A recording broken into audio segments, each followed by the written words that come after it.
Ang refreshing manood ng mga batang gumagawa ng core memory tuwing summer.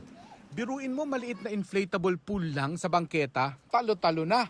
Sa Fajardo Street sa Tondo, Maynila, ang fun way to beat the summer heat nagsisimula tuwing Pasko ng pagkabuhay. Ito yung naging kagawian nila na mag-swimming kasi sa sobrang init na rin. Kaya tuwing Eastern Sunday, merong Fajardo Resort dito sa lugar namin. Sa panahon ngayon kasi marami tayong nakahirapan na nangyari. Ito lang ang kasiyahan namin nagaganap. Pang all ages ang inflatable pool dito dahil may adults na bantay sa masyado pang bata sa pool at kapag nagutom, may mga toka rin sa pag-iihaw ng pagkain.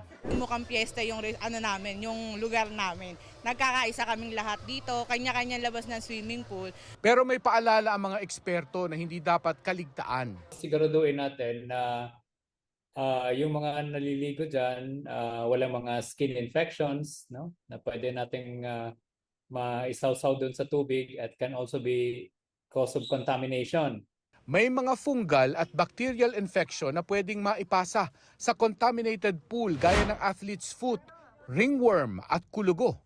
Ang galis at sore eyes mas naipapasa naman through direct contact. Mas mahalagang siguruhin na hindi rin maiinom ng mga bata ang tubig sa inflatable pool. Pwedeng magiging source ng infection yan. Halimbawa, may mainom sila na which is a pathogen, no? Infection or mikrobyo. Pwedeng mag-cause ng gastrointestinal infection yan. Pwedeng magtatae, pwedeng magsusuka. Ideally, isang gamit lang, palitan na ang tubig ng pool. Pero aksayado naman. Kaya pwedeng gumamit ng chlorine para mag-disinfect. Pero dapat marunong ka, ha?